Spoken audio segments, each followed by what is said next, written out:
ignition and it has cleared the tower. When the Challenger broke apart, there was no final message from the crew. No distress call, no last words. For decades, that silence shaped how the disaster was understood. The absence of communication led many to believe the astronauts died instantly in a single, violent moment. The story seemed complete: a launch, an explosion, an immediate loss of life. But official investigations later showed that this assumption was not entirely accurate. On the morning of January 28, 1986, the launch appeared calm and routine. Krista McAuliffe's voice, steady and optimistic, had been broadcast to classrooms across the United States. The sky over Cape Canaveral was clear. From the ground, the shuttle rose cleanly, leaving behind two bright columns of flame. For the first minute, all systems appeared normal. Then, 73 seconds after liftoff, the vehicle came apart in full view of the world. To those watching live, it looked like a single explosion.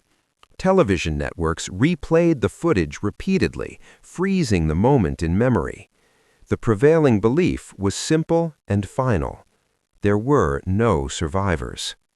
However, when engineers and investigators later reviewed flight data and physical evidence recovered from the Atlantic Ocean, that belief began to weaken. Certain findings did not align with an instantaneous loss of life.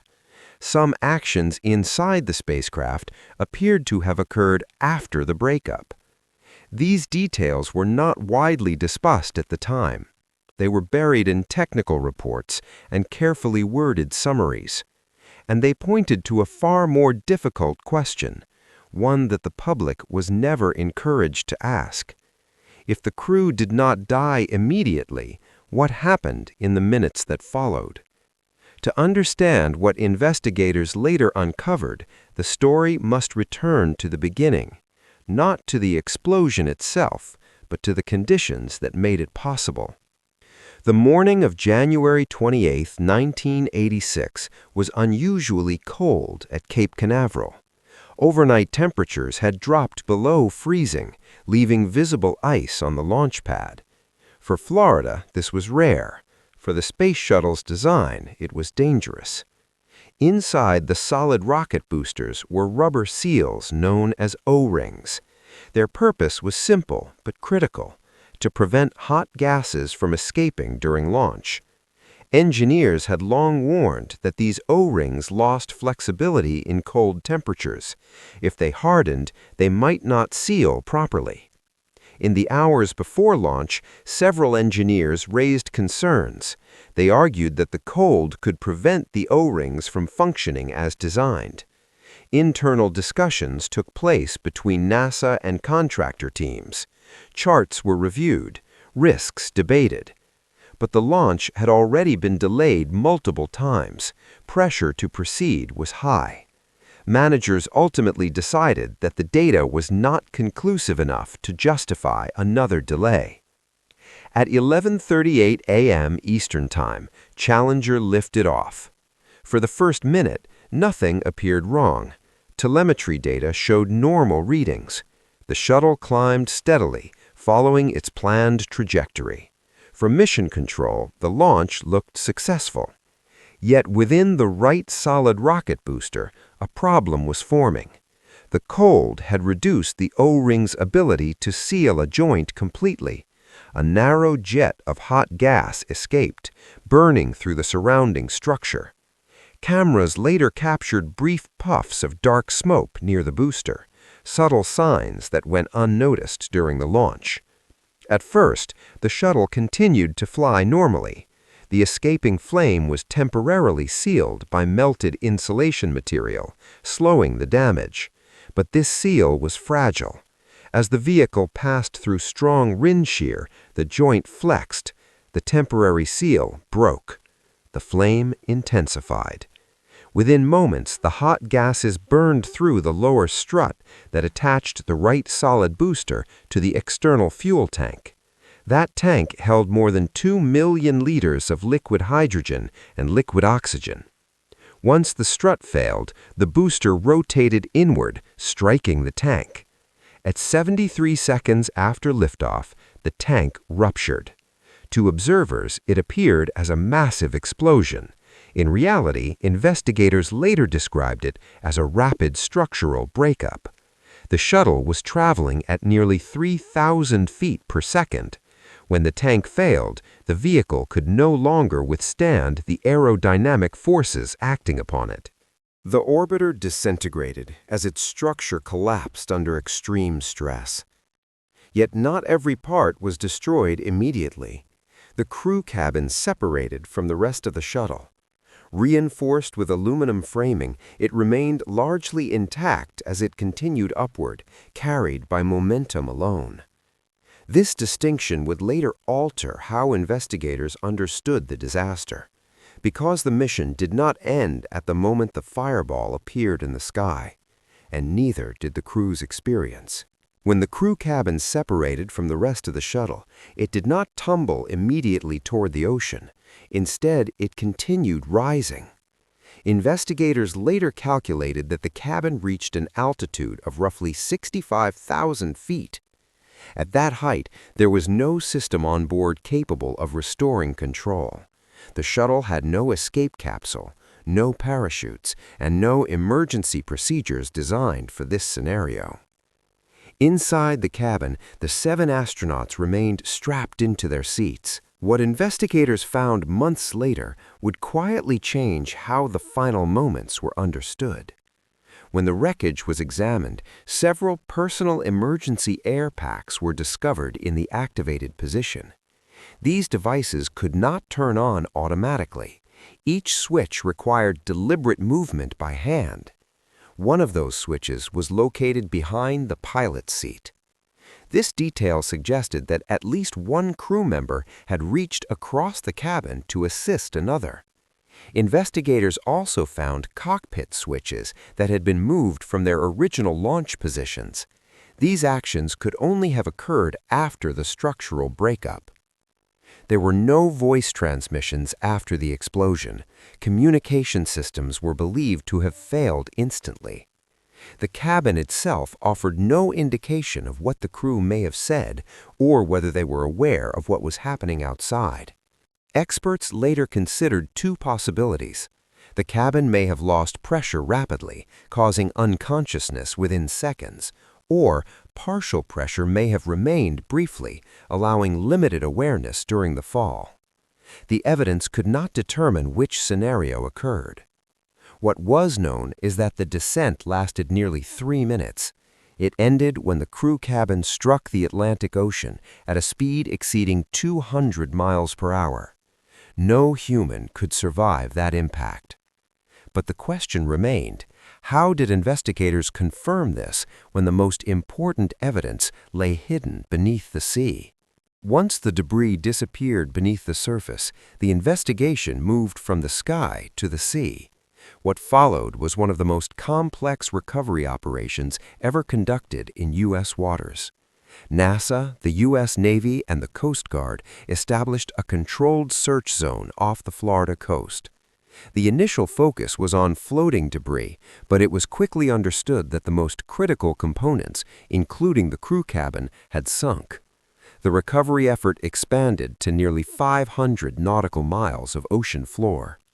Advanced sonar systems were deployed. Underwater cameras scanned uneven terrain.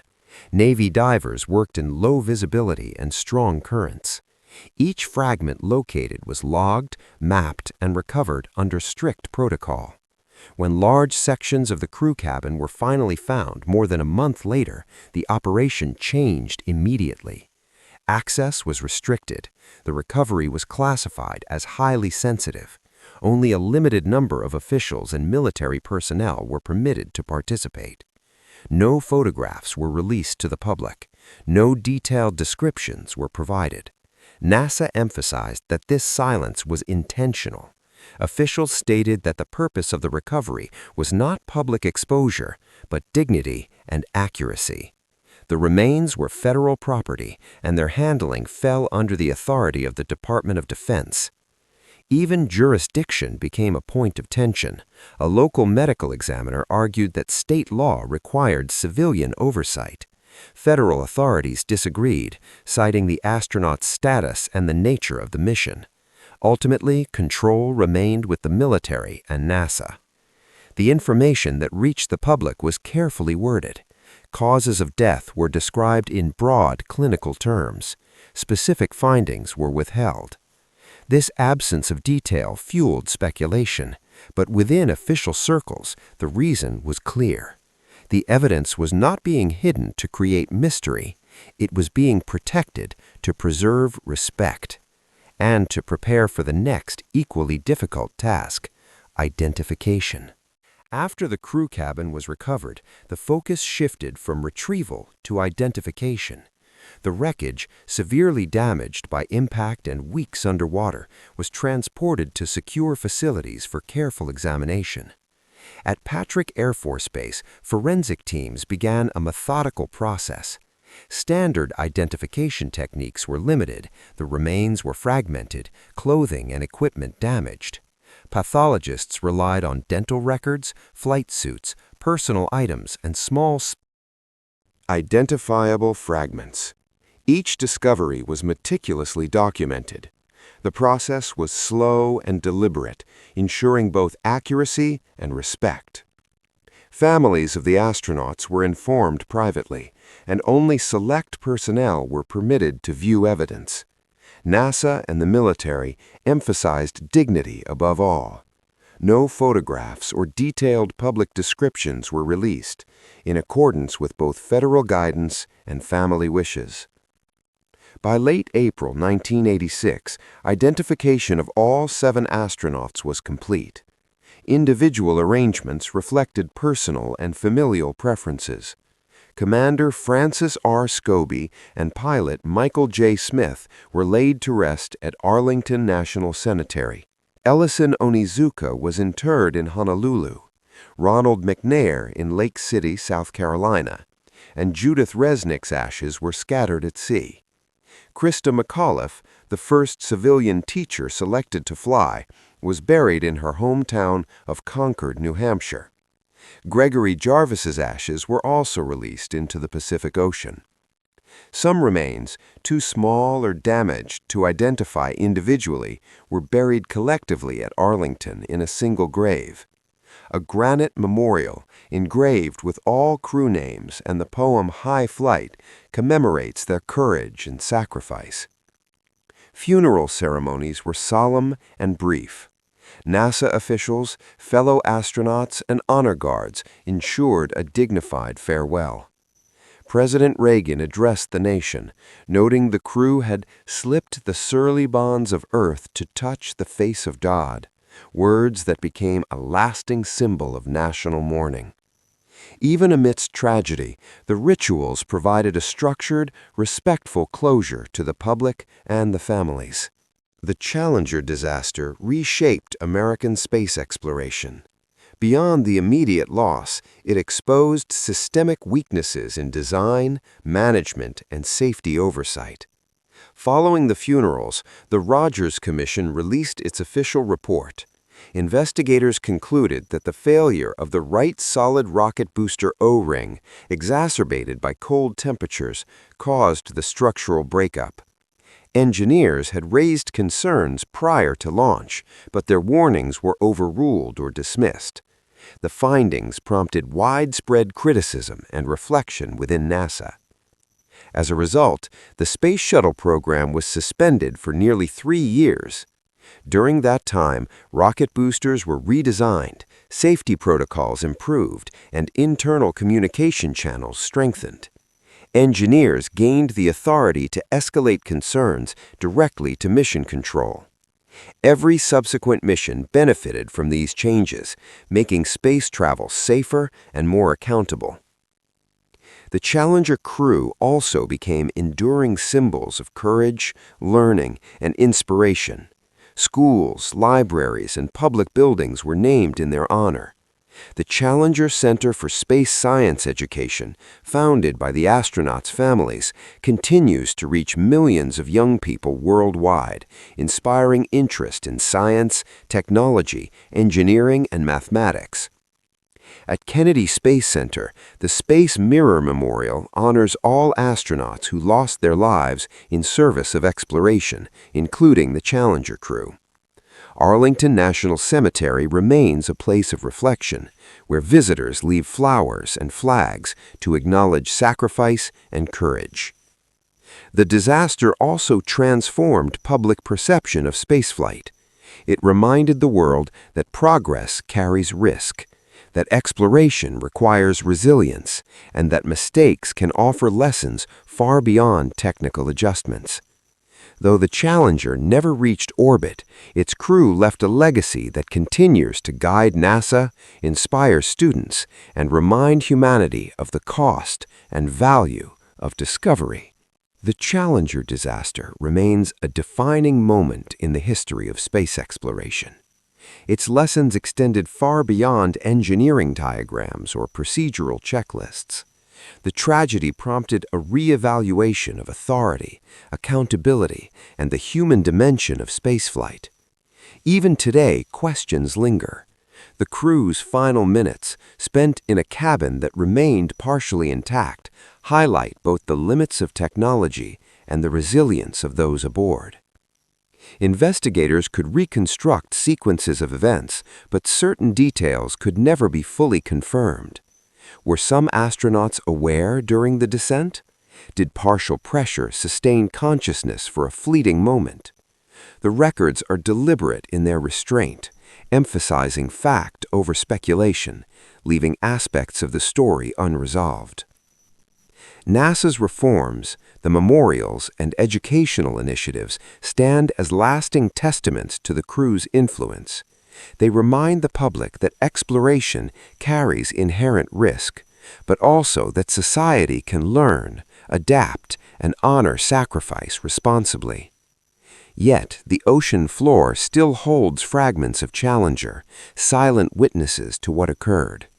For decades, these pieces have offered researchers insights into structural failure, human survival limits, and safety design, without ever speaking in a human voice. The crew's story continues to inform protocols, training, and public consciousness. As space programs expand and humanity reaches further into orbit, the Challenger legacy endures. Every decision regarding safety, every new spacecraft design, and every astronaut's preparation carries the imprint of lessons learned that day. The question remains, can the lessons of Challenger ever be fully applied, or will the same pressures and choices create risks unseen, waiting silently for the next moment when preparation meets circumstance? And in that silence lies the most profound reminder of all: human courage, vulnerability, and the fragile pursuit of discovery.